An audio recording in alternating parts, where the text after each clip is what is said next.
राधा स्वामी जी।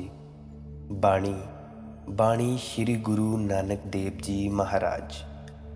आज के सत्संग का विषय है, क्या सतनाम की धुन को समझा जा सकता है या ओमकार की धुन को समझा जा सकता है? क्या परमात्मा के संबंध में कुछ कहा जा सकता है? तो चलिए आज के सत्संग को आरंभ करते हैं। गुरु नानक देव जी की वाणी है, वे कहते हैं, करते कै करने नाही सुमारो। परमात्मा के संबंध में कुछ भी नहीं कहा जा सकता है। परमात्मा के संबंध में कुछ भी इसीलिए नहीं कहा जा सकता है क्योंकि ना तो उसका कोई अंत है ना कोई सीमा है। उसके संबंध में तो चुप ही रहा जा सकता है। क्या कहोगे? ध्यान के संबंध में कुछ कहा जा सकता है, लेकिन वह विचार कर कहना। और परमात्मा के संबंध में तो कुछ कहा ही नहीं जा सकता, इसीलिए उस संबंध में तो कुछ कहना ही मत। इसे थोड़ा समझ लो। ध्यान का अर्थ होता है विधि, मेथड, और परमात्मा का अर्थ होता है अनुभूति, निष्पत्ति। मार्ग के संबंध में कुछ कहा जा सकता है, अगर तुम चले हो मार्ग पर तो। मंजिल के संबंध में कुछ भी नहीं कहा जा सकता है क्योंकि मार्ग की तो सीमा है, मार्ग की तो दिशा है, मंजिल की तो कोई सीमा नहीं और कोई दिशा नहीं। मैं तुमसे ये तो नहीं कह सकता कि परमात्मा क्या है, लेकिन ये कह सकता हूं कि कैसे वहां तक मैं पहुंचा हूं। मार्ग के संबंध में बताया जा सकता है। इसीलिए महात्मा बुद्ध जी कहते हैं कि बुद्ध केवल बुद्ध पुरुष इशारा करते हैं। बुद्ध कहते हैं कि बुद्ध पुरुष विधि बताते हैं, तरीका बताते हैं।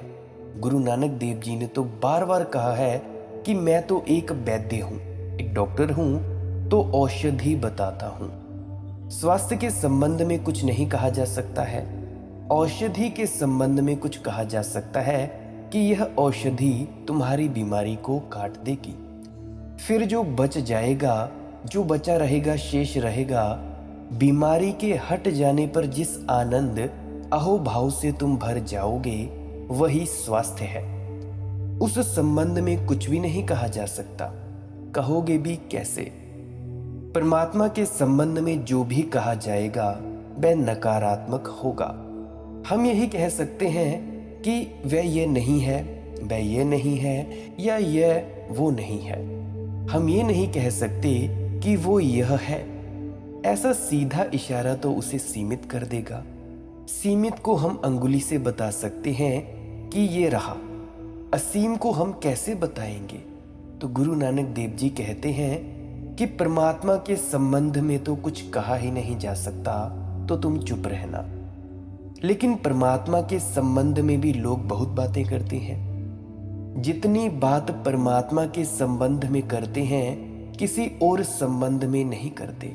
बड़ा विवाद, बड़ी किताबें, बड़ी चर्चाएं चलती हैं, प्रमाण जुटाते हैं, सिद्ध करते हैं कि परमात्मा है या नहीं, और कोई भी इसकी फिक्र नहीं करता कि परमात्मा को सिद्ध नहीं किया जा सकता और ना ही उसे असिद्ध किया जा सकता है।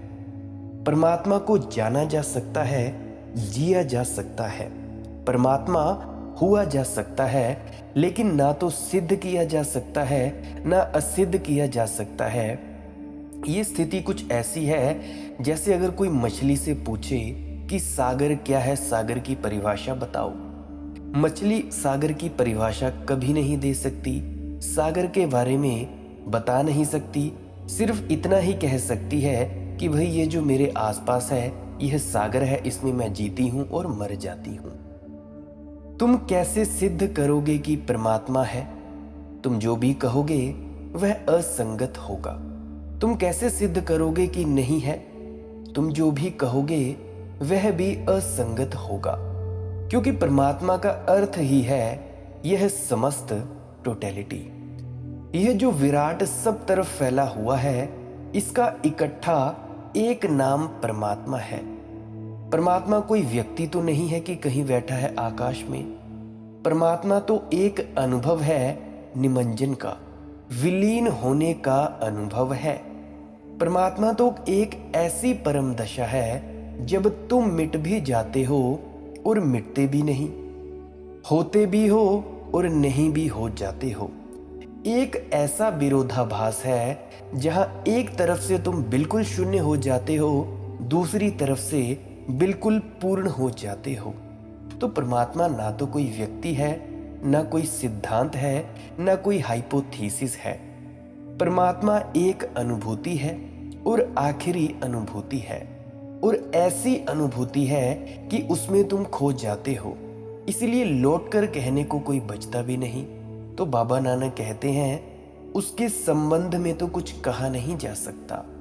ध्यान के संबंध में कुछ कहा जा सकता है, बहुत सोच कर कहा जा सकता है, तो तुम सोच विचार कर कहना। जाना हो तो कहना, अन्यथा चुप रह जाना।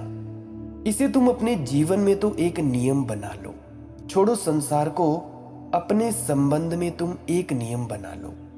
एक छोटा सा नियम तुम्हारे सारे जीवन को रूपांतरित कर देगा। जो तुमने जाना हो वही कहना, इंच भर भी ज्यादा नहीं। अतिशयोक्ति करने का मन होता है, इंच भर जानते हो, मील भर कहने की तबीयत होती है।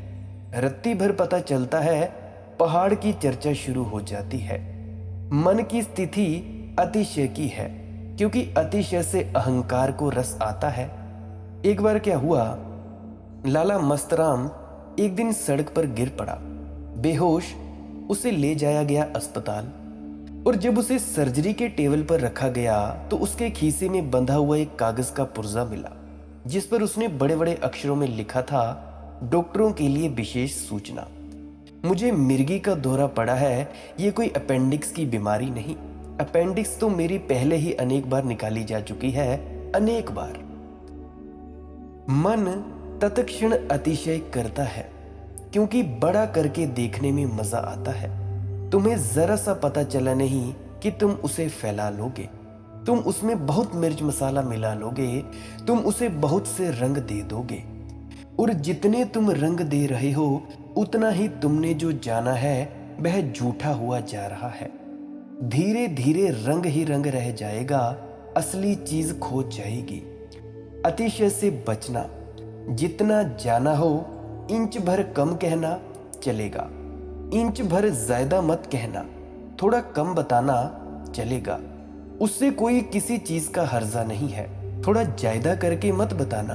और ना केवल परमात्मा, ध्यान के संबंध में, जीवन के अनुभव के संबंध में भी आग्रह मत करना कि मैं जानता हूं। जीवन बड़ा है, तुमने जो जाना है वह उसका बड़ा एक छोटा सा हिस्सा है, उसके नतीजे नहीं लिए जा सकते। तुम एक दुकानदार रहे हो, तुमने दुकानदारी जानी है। जिंदगी बहुत बड़ी है, उसमें अनंत होने के ढंग हैं, तुमने सारी जिंदगी नहीं जान ली है।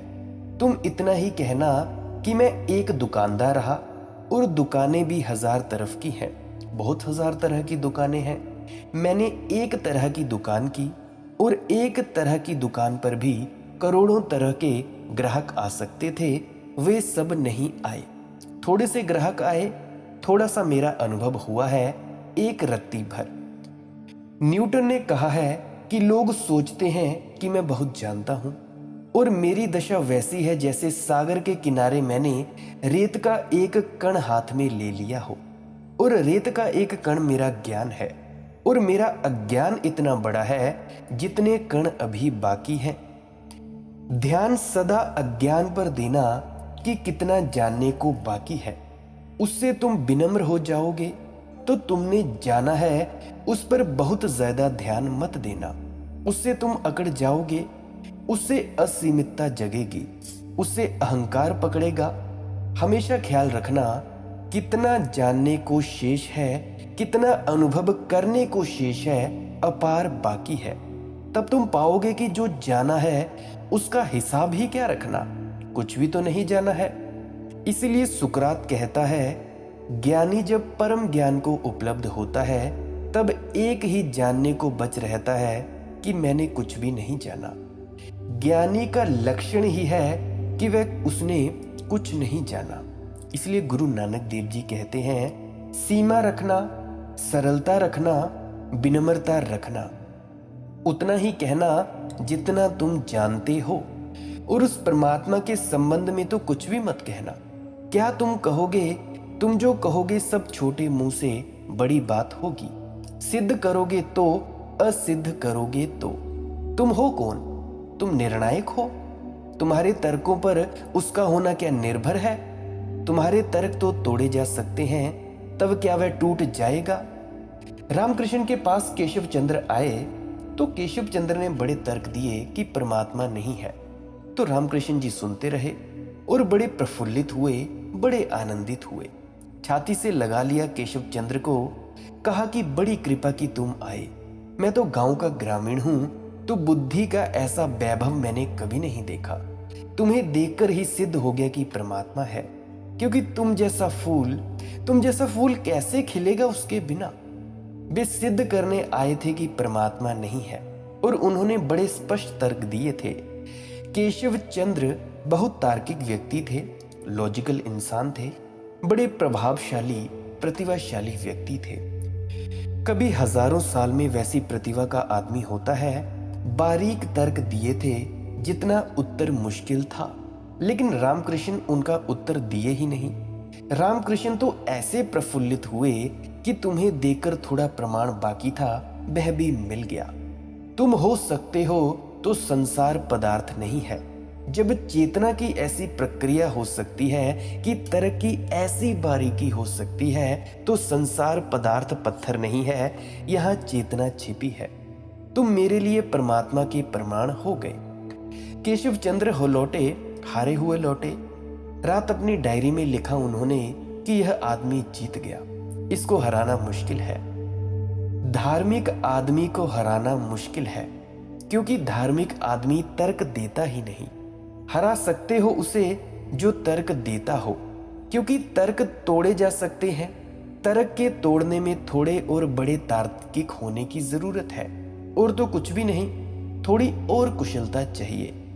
धार्मिक आदमी को तुम हरा ना सकोगे, क्योंकि वह तर्क देता ही नहीं, वह उपाय ही नहीं देता कि तुम उस पर हमला कर सको, वह मार्ग ही नहीं देता जिससे तुम प्रवेश कर सको।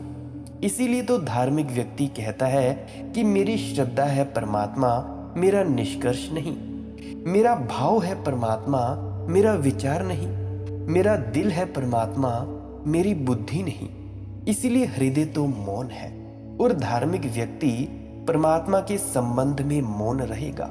हाँ, ध्यान के संबंध में बोलेगा, लेकिन उतना ही जितना उसने जाना है, उतना जहां तक वह गया है, बस उतना। बड़े ईमानदार लोग पुराने दिनों में थे। बुद्ध यात्रा पर निकले सत्य की खोज के लिए, तो 6 वर्ष तक वे अनेक गुरुओं के पास गए। बड़ी मीठी कहानी है। जिस गुरु के पास गए, उसने उन्हें जो जानता था वह सिखाया। फिर एक घड़ी आ गई कि बुद्ध ने वह सब जान लिया जो गुरु जानता था। फिर उन्होंने गुरु को कहा कि अब, तो गुरु ने कहा कि जितना मैं जानता था उतना मैंने बता दिया, इससे आगे मुझे पता नहीं है, अब तुम्हें कोई और गुरु खोजना पड़ेगा। आखिरी गुरु था अलार कालाम नाम का व्यक्ति। महीनों तक बुद्ध उनके पास रहे, जो उसने कहा वह उसने किया। आखिर एक दिन वह घड़ी आ गई जहां बुद्ध वहां पहुंच गए जहां अलार कालाम था। बुद्ध ने कहा, अब मैं क्या करूं, अभी भी मेरी तृप्ति नहीं हुई। कालाम ने कहा, तब तुम्हें कोई और गुरु खोजना पड़ेगा, क्योंकि जहां तक मैं जानता था मैंने बता दिया, और अगर तुम्हें आगे कुछ पता चले तो मुझे भूल मत जाना, मुझे खबर जरूर करना, मुझे जरूर बताना और मुझे भी सिखाना। ये ईमानदार लोग थे। इंच भर आगे की बात, जितना पता था उतना बता दिया, बात खत्म हो गई। इससे ज्यादा मुझे ही पता नहीं है, तो तुम्हें आगे पता चल जाए तो तुम मुझे खबर कर देना। इसीलिए अतीत में इतने लोग प्रज्ञावान हुए, क्योंकि एक ईमानदारी थी। आज ईमानदारी का कोई सवाल ही नहीं है। आज तुम्हें पता हो या ना हो, तुम अगर ठीक से दावा कर सको और प्रचार कर सको तो तुम शिष्य जुटा लोगे। अब तो जैसे हम बाजार की चीजों के लिए एडवर्टाइजमेंट करते हैं, हम YouTube पर, Facebook पर एड्स लगाते हैं, वैसा तुम अपने लिए ठीक से एडवर्टाइजमेंट करो, लोग आ जाएंगे। मैं माइंड वैली का YouTube चैनल देखता था, वो आध्यात्म सिखा रहे हैं, हालांकि उनको आध्यात्म का अ तक पता नहीं है। और अगर तुमने ठीक से विज्ञापन किया उन्हीं की तरह और लोगों की वासना को जगाया और लोगों के लोभ को उकसाया, तो वे तुम्हें गुरु बना लेंगे। माइंड वैली वाले एक एक सेशन की कीमत हजार 1500 लगा रहे हैं।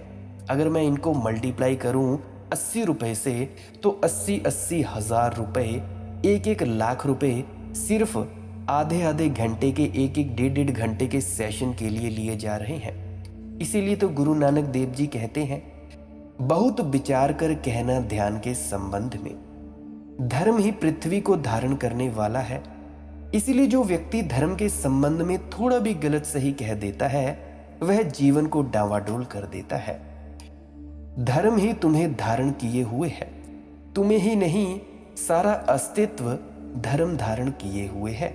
इसीलिए धर्म के संबंध में पता हो तो ही कहना, अन्यथा चुप रह जाना। क्योंकि धर्म के संबंध में थोड़ी सी भी गलत बात और जन्मों जन्मों तक जीवन अस्त व्यस्त हो जाता है। यह कोई छोटा काम नहीं है, यह कोई छोटा मोटा कलपुर्जा नहीं है कि जिसको फिर आसानी से बदला जा सके। जीवन का संतुलन डावाडोल हो जाता है, बैलेंस डावाडोल हो जाता है। एक दफा तुम्हें धर्म के संबंध में कुछ गलत दृष्टि हो गई कि तुम्हारे आधार खो जाते हैं। धर्म पृथ्वी को धारण किए है, वह दया का पुत्र है, उसमें संतोष की स्थापना कर संतुलन बनाए। ये तीनों वचन हृदय में बहुत गहरे से उतर जाने दो। धोल धर्म दैया का पूत, संतोष स्थापी रखया जिनी सूत, जैको बुभय होवे सचियारू। यानी धर्म आधार है जीवन का, अस्तित्व का। अब आधार का क्या अर्थ होता है? आधार का अर्थ होता है जिसके बिना अस्तित्व बिखर जाए, जिसके बिना अस्तित्व का भवन गिर जाए, बुनियाद है। शेष सब चीजें भवन की सजावट है, दीवारें हैं, ईंटें हैं, उनसे भवन बना है। लेकिन धर्म आधार है, नींव है। धर्म का अर्थ ही होता है स्वभाव की ओर जो अत्यंतिकता है, स्वभाव का जो आखिरी फॉर्मूला है। जैसे आग का गर्म होना स्वभाव है, आग ठंडी हो जाए तो आग ही ना रही। सूरज का प्रकाश देना स्वभाव है, सूरज प्रकाश ना दे तो सूरज ही ना रहा। प्रकाशहीन सूरज को क्या सूरज कहिएगा?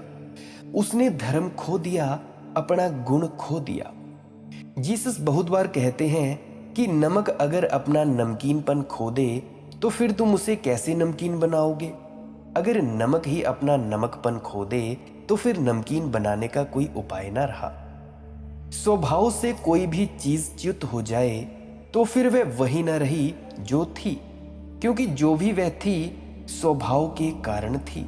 सूरज सूरज है प्रकाश के कारण, आग आग है उत्तप्तता के कारण, मनुष्य मनुष्य है ध्यान के कारण। वह उसका स्वभाव है। और जो मनुष्य ध्यान खो दे वह नाम मात्र का मनुष्य है, वह पशु समान ही है, पशु ही है। वह सिर्फ दिखाई पड़ता है कि मनुष्य है नहीं। होगा तो वह पशु, जिएगा तो जानवरों की तरह। हम जानवर की कभी निंदा नहीं करते, क्योंकि जानवर अपने स्वभाव में जी रहा है। इसीलिए हम ये नहीं कहते कि क्या कुत्ते की तरह व्यवहार कर रहे हो। कुत्ते से हम ये कभी नहीं कहते हैं, कहने का कोई मतलब ही नहीं है। कुत्ता जैसा व्यवहार कर रहा है उसका स्वभाव है, गधा जैसा व्यवहार कर रहा है उसका स्वभाव है। आदमी से हम कभी कभी कहते हैं क्या गधे कुत्ते की तरह व्यवहार कर रहे हो, ऐसा है। आदमी से हम ये कह सकते हैं क्योंकि आदमी तभी आदमी की तरह व्यवहार करता है जब वह ठीक ध्यानस्थ होता है, जब वह अपने स्वभाव में होता है। कोई बुद्ध, कोई बाबा नानक, कोई संत कबीर ठीक स्वभाव में होते हैं, मगर हमारी भीड़ इस बुरी तरह स्वभाव से गिर गई है कि हम बाबा नानक को, महात्मा बुद्ध को, कबीर को, कृष्ण को अवतार कहते हैं, मनुष्य नहीं कहते। क्योंकि अगर उनको हम मनुष्य कहें तो हम अपने को क्या कहेंगे? हमारी तकलीफ है। अगर हम बुद्ध को मनुष्य कहें तो फिर हम अपने आप को क्या कहेंगे? तो फिर हमें अपने को मनुष्य से कुछ नीचे रखना पड़े। अपने को मनुष्य कहना जारी रखना है, इसीलिए बुद्ध को हम कहते हैं अवतार। इससे हम एक और सीढ़ी ऊपर उनके लिए बना देते हैं। उससे हमारी झंझट मिटती है। उससे हम कम से कम मनुष्य बने रहते हैं, लेकिन हम मनुष्य नहीं है। मनुष्य सबको ठीक से समझना, इस शब्द को समझ लेना बड़ा जरूरी है। जब कोई व्यक्ति गहन मनन को उपलब्ध होता है तभी मनुष्य होता है। मनन के बारे में नहीं पता तो कृपया पिछली 3-4 वीडियो जरूर समझना और उनको देखना, समझ की चेष्टा करना, फिर पता चल जाएगा कि मनन क्या है। जब कोई व्यक्ति गहन मनन को उपलब्ध होता है तभी मनुष्य होता है। जब कोई व्यक्ति गहन ध्यान में ठहर जाता है तभी मनुष्य होता है। चैतन्य मनुष्य का स्वभाव है और तुम अपने स्वभाव को पाओगे तो वही द्वार है तुम्हारा समस्त में स्वभाव में उतरने का।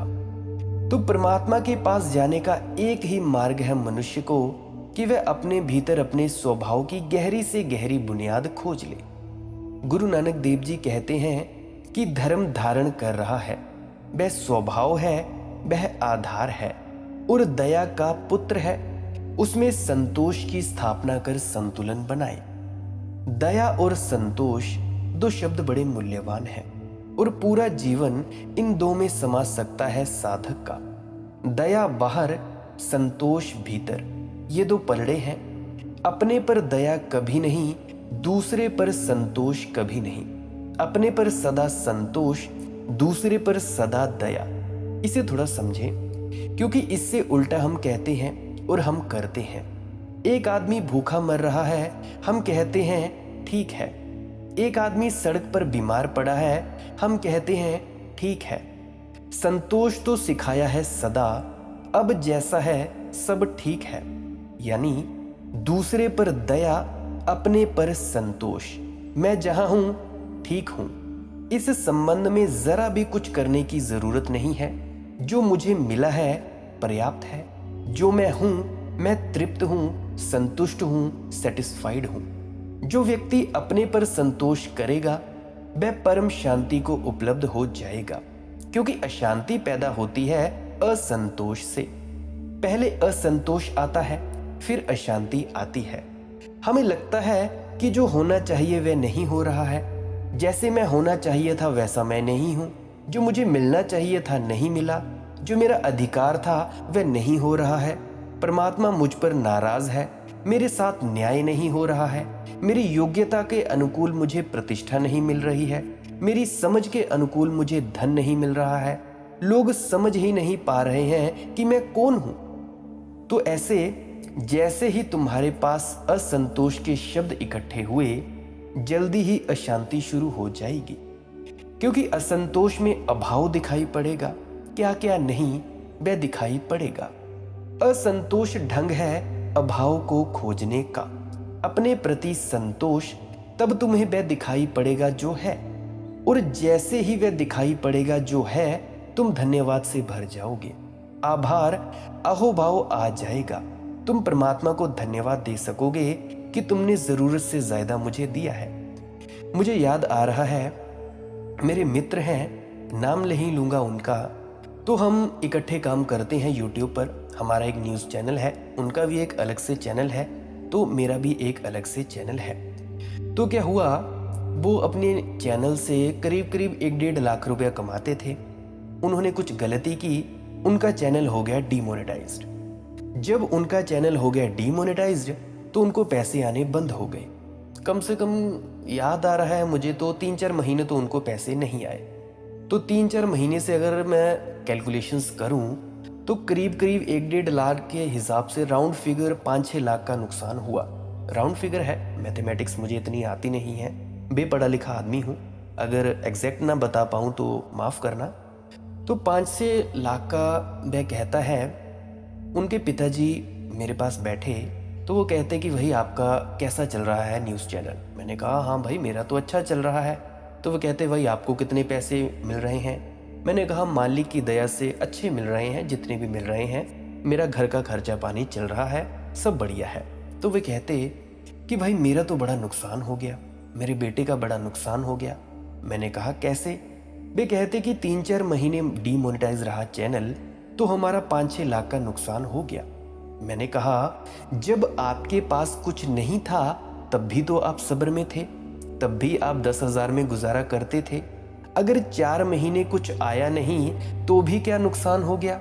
ऐसा ही समझ लो कि पिछले जो आपको पैसे मिले, अगर उनकी जगह आपको 20-20, 30-30 हजार मिला होता तब भी इसमें क्या हर्ज था? तो वे समझे, वे बोलते कि हाँ भाई बात तो ठीक है।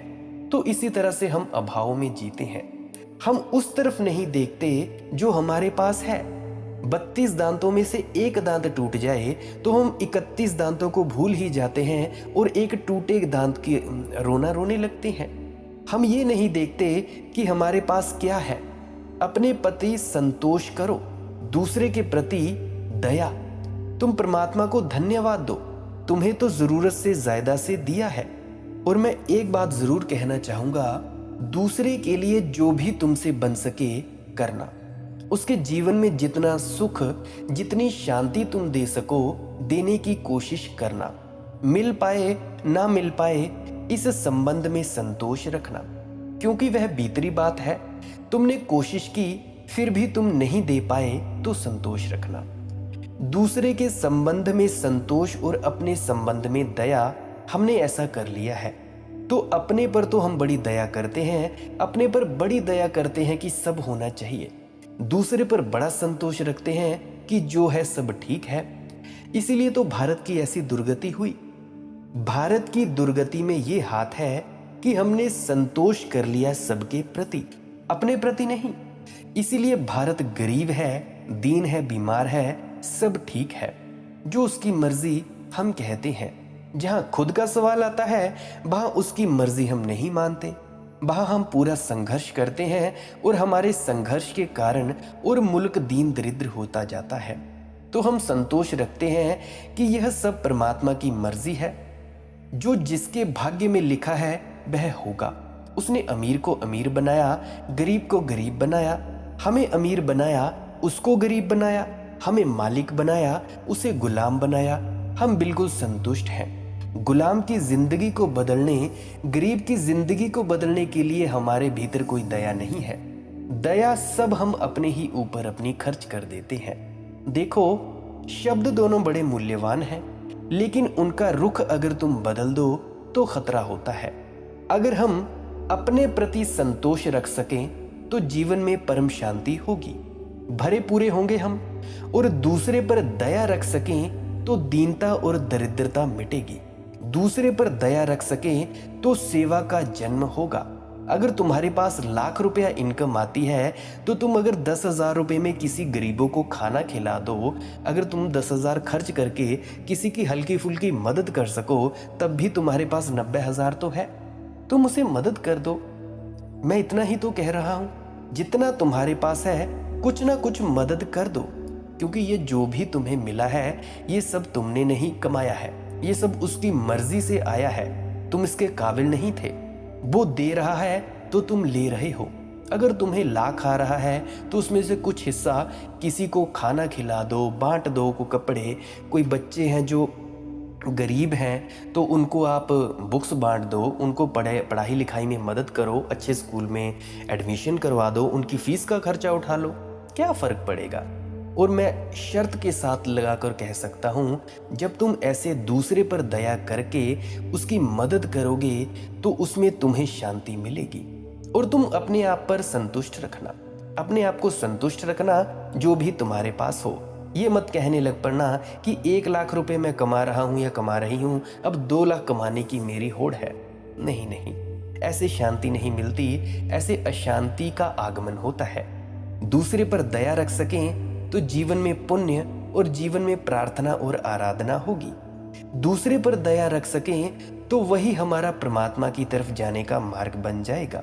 ये नहीं कि किसी डेरे या सत्संग सेंटर में जाकर तुम हाथ जोड़ो और दूसरे की सहायता करो।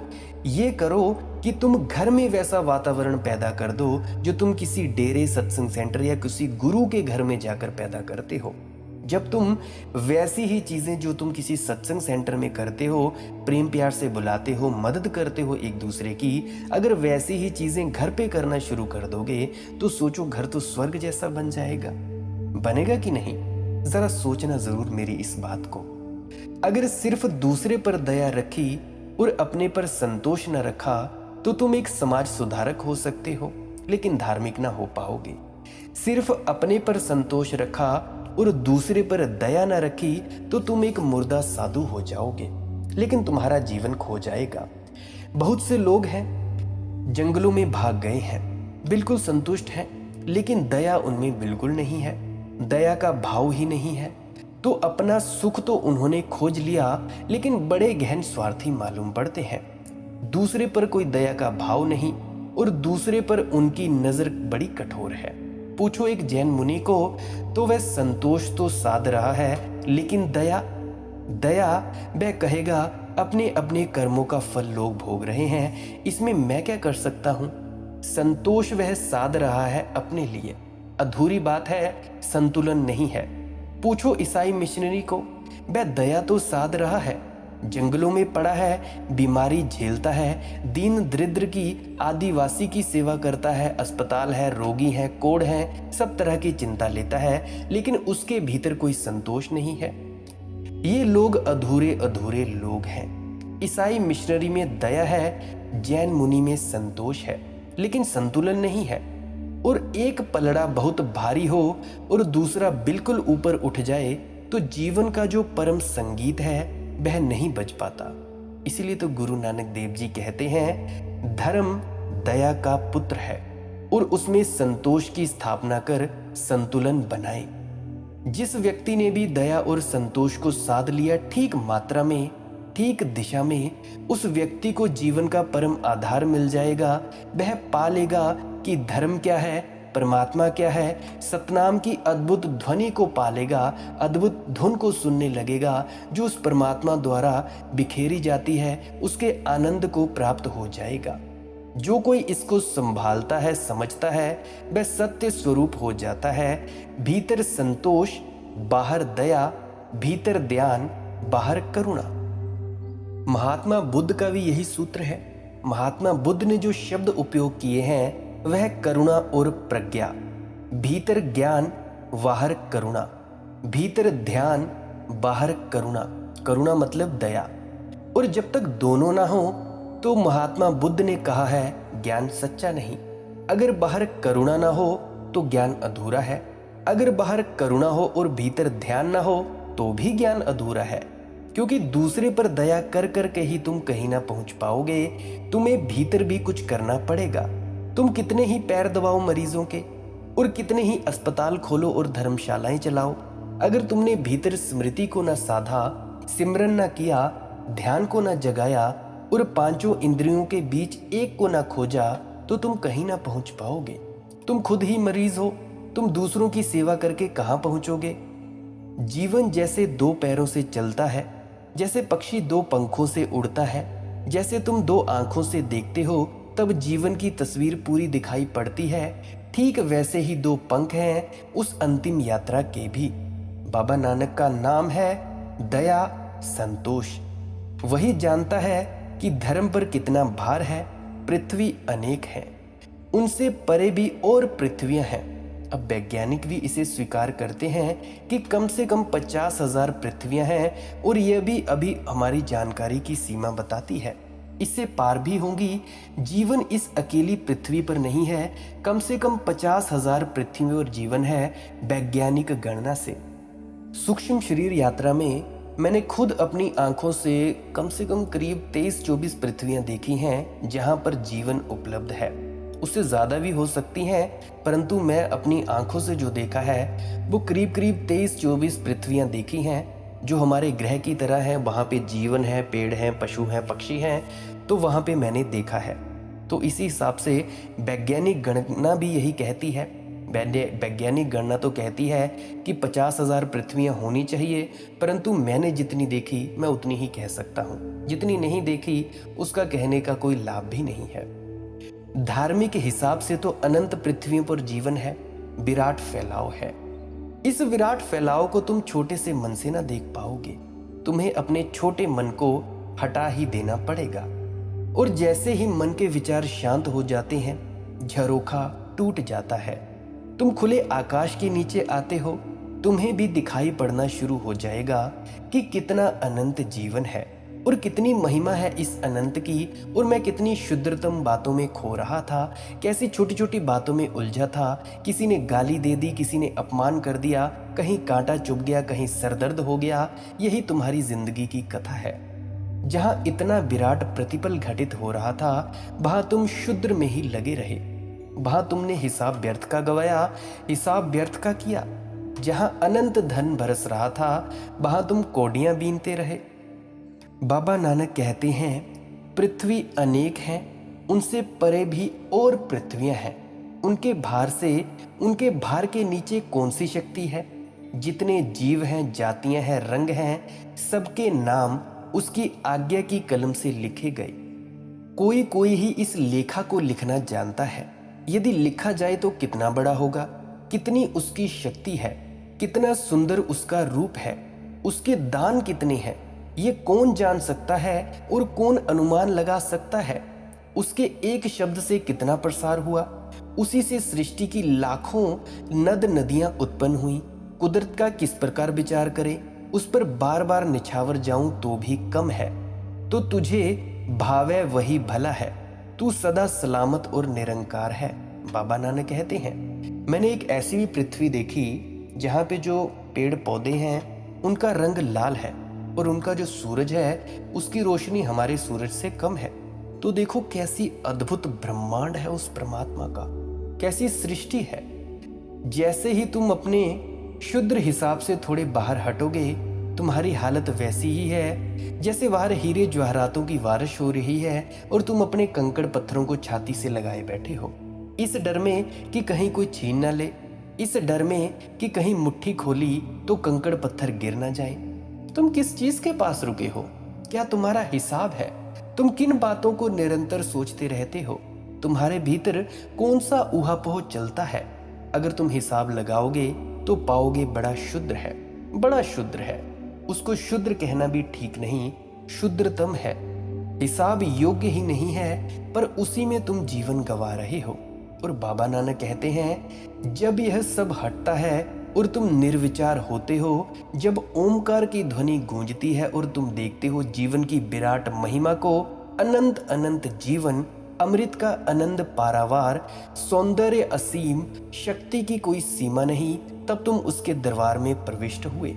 और जब तुम उसके दरबार में प्रविष्ट होते हो, तब तुम अनुमान भी नहीं लगा सकते कि कितना विराट अस्तित्व है, कितना सौंदर्य है इसका, कितना रस है इसमें, और हम व्यर्थ ही इसको गंवाए जा रहे हैं।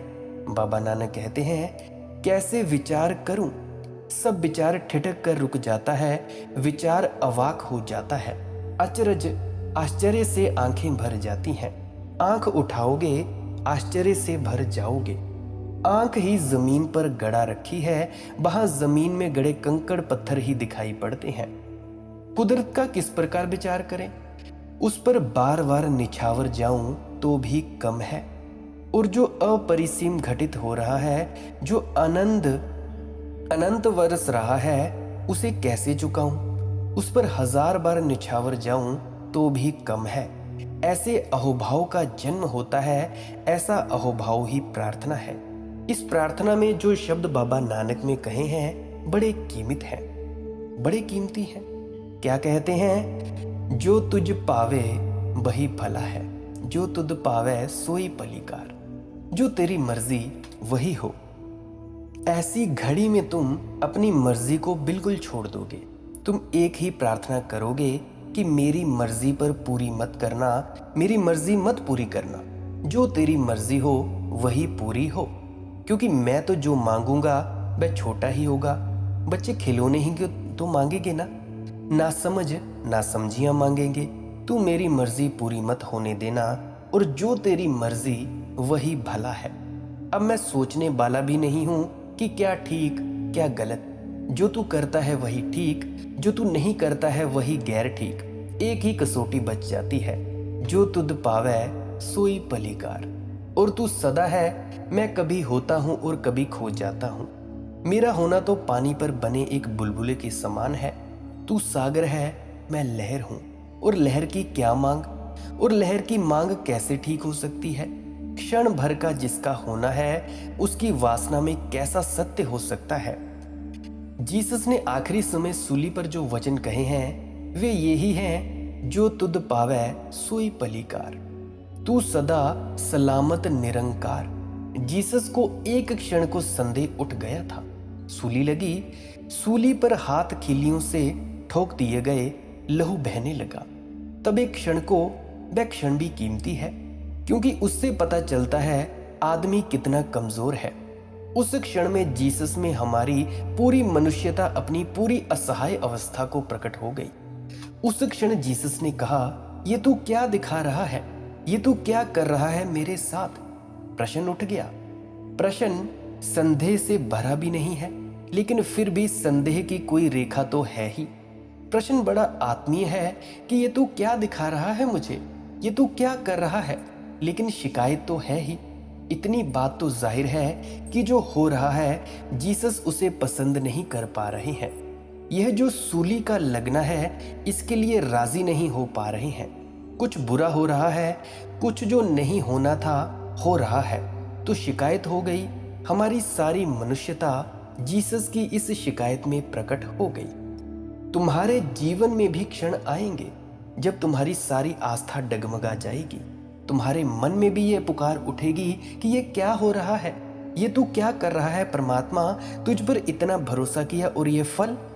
लेकिन ये बात ही बताती है कि भरोसा पूरा नहीं किया, नहीं तो फल जो भी मिल रहा है तुम खुशी से राजी होते। नाखुश भी राजी हुए तो राजी होना पूरा नहीं। शिकायत से राजी हुए तो स्वीकार अधूरा है। श्रद्धा परिपूर्ण नहीं है। लेकिन जीसस संभल गए। सारी मनुष्यता जीसस में उस क्षण कंपी, लेकिन एक क्षण में वे संभल गए और उन्होंने आकाश की तरफ सिर उठाया और कहा, नहीं, जो तेरी मर्जी हो पूरी हो। मेरी मर्जी कुछ नहीं है, तेरी मर्जी मेरी मर्जी। उसी क्षण मनुष्यता विलीन हो गई। क्राइस्ट का जन्म हुआ। जीसस खो गए, क्राइस्ट का जन्म हो गया। बस इतना ही क्षण भर का फासला है जीसस और क्राइस्ट में, अज्ञान में और ज्ञान में। इतना ही फासला है तुम में और महात्मा बुद्ध में, तुम में और गुरु नानक देव जी में। तुम कितनी ही ऊंचाई पर उठ जाओ, लेकिन एक संदेह मन में बना ही रहता है कि मेरी मर्जी पूरी हो या मेरी मर्जी पूरी हो रही है या नहीं। भक्त भी देखता रहता है भगवान की तरफ कि तू मेरी मानकर चल रहा है कि नहीं। अगर तू मेरी नहीं मान रहा है तो शिकायत है। शिकायत कितने ही मधुर शब्दों में कही जाए, शिकायत शिकायत है, और शिकायत का कांटा तो चुभेगा।